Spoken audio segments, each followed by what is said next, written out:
Think about the last 10 JJS servers you've played. How many Nanamis did you actually see? Probably not many, and that's despite the register update giving him one of the biggest sets of buffs he's ever received. The strange part is those buffs weren't actually bad, they just never addressed the real problems with his design. And today, I want to explain exactly what those problems are.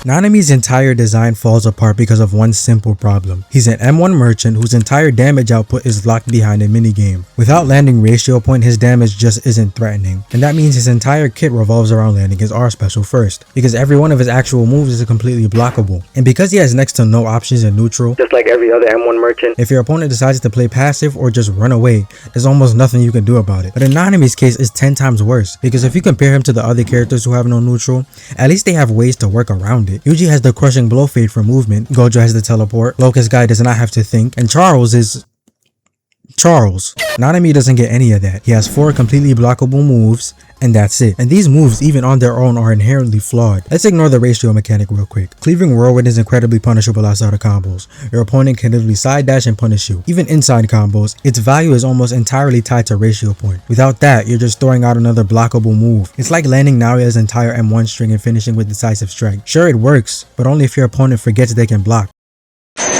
Severance Kick exists almost exclusively to lead into Blood Cut. However, this is also damn near useless if your opponent evasives, and it's not even an extender, you just waste 2 moves.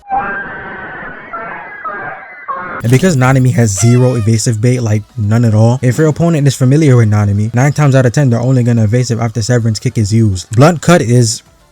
Actually, this move is valid. I wish I had a little less startup, but it's one of the few moves in his kit that always feels like it has a purpose. You're not going to make any mistakes with it. And then Stabilize. Stabilize is another move with exactly one job, right before using another move. While it's perfectly fine with Cleaving Whirlwind, it is a bit risky with Blunt Cut. It also has an interruption gimmick, but we'll get to that. Don't worry. Some people call these moves boring, but honestly, I don't care as long as it's effective. My problem isn't that these moves are simple. My problem is that every single one of them depends on another move being available. Again, disregarding the R special, damage-wise, if Stabilize is on cooldown, Cleaving Whirlwind is useless. If Blunt Cut is on cooldown, Severance Kick is useless. If Cleaving Whirlwind is on cooldown, Stabilize is 10 times riskier. It's just a cycle of stress. Individually, none of Nanami's moves are terrible. The problem is that the entire kit functions like a fucking line of dominoes. Remove one piece or let your opponent make one correct defensive decision and everything else falls apart.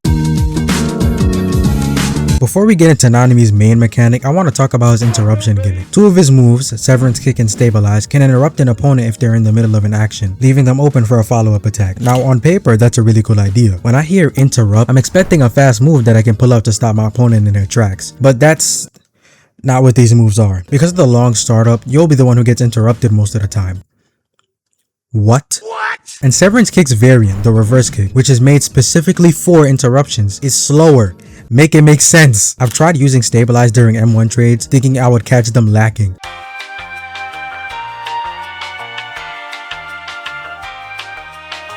Instead, I just eat a full combo because of how long the startup is. You are so vulnerable using these moves. Most of the time, if you land an interruption, it happens by accident rather than because you deliberately read your opponent. It's fucking stupid, I hate it. And then there's the good old ratio point. This is the mechanic Nanami's entire kit revolves around. It's supposed to be the reward for getting in. Land the ratio point, cash out your damage, and take control of the fight. The problem is that it doesn't actually solve Nanami's biggest weakness. The ratio only lasts about 4.5 seconds. That isn't a lot of time. In fact, it's so short that I don't even recommend using it from a distance. By the time you finally reach your opponent, it's probably already gone. And even if you hit that ratio point, and I've said this before, if your opponent sees the indicator, what is stopping them from just... Nanami has almost no tools to force them to fight. They can literally just wait until it expires. As said before, Nanami is an M1 merchant, so he has very little ways of engaging outside of M1s. However, engaging is very risky in and of itself. If you miss the ratio point, you can't deal meaningful damage in short intervals the way the other M1 merchants can. The one glaring flaw with ratio point is the fact that it doesn't last long enough to justify these fake neutral options. Now, to give the mechanics some credit, the stagger effect is genuinely good. If you manage to interrupt someone while ratio is active, even though you still barely have any control over that bullshit, restricting their block range and taking away their side dash is incredibly valuable. Against characters that rely on M1 pressure, that's a huge advantage. Honestly, I wish the developers leaned into that part of his kit even more because it gives Nanami a unique identity. Most people only play M1 merchants, so getting rid of their strongest weapons is really good. But here's the issue. Even with staggers, the fundamental problem never goes away. Nanami still can't consistently win in neutral, and every other M1 merchant still has better ways of doing it. Pitting him up against the others still has the same outcome. Put him up against Gojo, he's losing to Gojo. Put him up against Hikari, he's losing to Hikari. Put him up against Mahito, he's losing to Mahito. Put him up against Todo, Actually, he'll probably be fine. He's definitely losing to Higuruma. He's definitely losing to Charles. Locust guy? He is getting The ratio mechanic gives Nanami the illusion of fixing his neutral, and not the tools to actually control it. And that's exactly why all of those register buffs never addressed his biggest problem.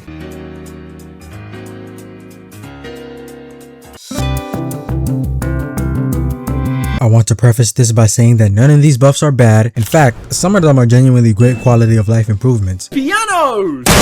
The problem is that almost every single buff improves Nanami after he's already won in neutral, not before, and that's exactly where his biggest weakness lies. I'll go through each of the buffs and then explain how they benefit his playstyle. First, there's the damage buffs. Cleaving Whirlwind got a damage buff and has less end lag to prevent punishability. Blunt Cut has less end lag on hit, and the ratio variant deals more damage. Stabilize got a damage nerf, with an exchange of a bigger hitbox, less end lag, and a decreased cooldown. Most of these buffs simply increase Nanami's reward for landing his combos, but Nanami was struggling because he couldn't consistently start his offense in the first place. Then there's recovery buffs. The end lag reductions are definitely welcome. Cleaving Whirlwind and Stabilize are a little safer to throw out, and they make his offense feel smoother overall. But less punishable doesn't suddenly become good in neutral. Opponents can still block these moves exactly the same way they could before. The reverse kick hitbox comes out faster. Notice how I didn't say the move itself is faster. The hitbox appears sooner, but the startup animation is exactly the same. So the interruption problem we talked about earlier still exists. The changes to ratio point are probably the best buffs Nanami received. Landing a stagger now refreshes your ratio timer, which means you're actually rewarded for successfully using the mechanic instead of racing against a 4.5 second clock. The problem is, you still have to earn that stagger in the first place, but there is one change I actually really f with. The ratio point duration now gets shown on the special bar. Showing the remaining ratio timer is an excellent quality of life feature. It gives Nanami players more information and lets them plan their offense better, but it doesn't actually make ratio stronger. It just lets you see exactly how much time you have left before the problem comes back. Notice what almost all of these buffs have in common. They're improving Nanami after he's already won neutral.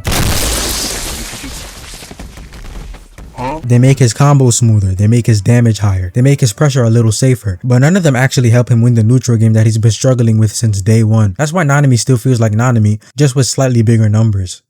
Stupid bit.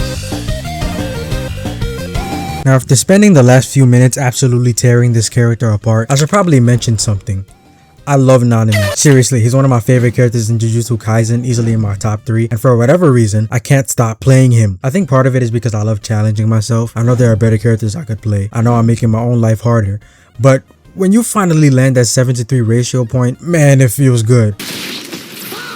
While he fails mechanically, visually, magnifique. One of the best designed characters in the game, visually. The animations are clean, the sound design is satisfying, and the ratio mechanic is incredibly faithful to the anime. They absolutely nailed the fantasy of playing Nanami, which is exactly why this is so frustrating, because underneath all that style is a kit that constantly works against itself. So if I were given the chance to redesign him, here's what I'd change. I actually wanted to make these changes in Skill Builder, but unfortunately you can't really edit movesets in Skill Builder. Just make entirely new ones. You can't even edit his ratio point special. Now, if I were in charge of redesigning Nanami, I wouldn't just crank up his damage or make all of his moves unblockable. I don't think he needs to be overpowered. His existing mechanics just actually need to work together. First of all, and most importantly, make the ratio last longer. Because it's so short, you have to use it between combos or between M1 strings. And using it in neutral might cause you to make stupid mistakes like a desperate front dash, which can get you punished because of how little the damn thing lasts. Give players enough time to actually play around the mechanic instead of racing against it. Combine this with the new indicator in the special bar, it's an automatic improvement. Next, I'd redesign the ratio minigame itself. Right now it's completely binary. You either hit the 73 ratio or you don't. I want the ratio point minigame to be more intuitive, as in, you can hit any point on the line, but depending on where it is hit, the damage is increased or decreased accordingly. Meanwhile, his stagger passive only applies if you hit that 73 ratio. This keeps the skill expression intact while making the mechanic feel rewarding instead of punishing. Now then, for his moves, the only changes I would make would be to Severance Kick and Stabilize. Severance Kick is supposed to be an interruption tool, so let it interrupt. I just wanted to have iframes, that's it. Giving it iframes means it can actually challenge pressure instead of losing to it. Now Stabilize. I still wanted to have iframes, but another change. If you hit Stabilize with the 7-3 ratio, specifically 7-3, you can use another move with the ratio still active. This way, ratio Stabilize is less pointless, but I do think the cooldown should be longer if that happens. Notice that none of these changes are trying to turn Nanami into the strongest character in the game. His damage isn't dramatically higher, his combos aren't longer, and he still has clear weaknesses. What these changes do is make his strengths actually accessible. Instead of giving him fake neutral, they give him meaningful decisions. Nanami isn't unpopular because he's weak. He's unpopular because his kid constantly asks him to do things it doesn't give him the tools to accomplish. Kinda like someone else. Also, it just requires a brain cell. You know how this game's player base is. That's why all these buffs only made him feel a little smoother instead of fundamentally better. Fix the design, and the character fixes himself.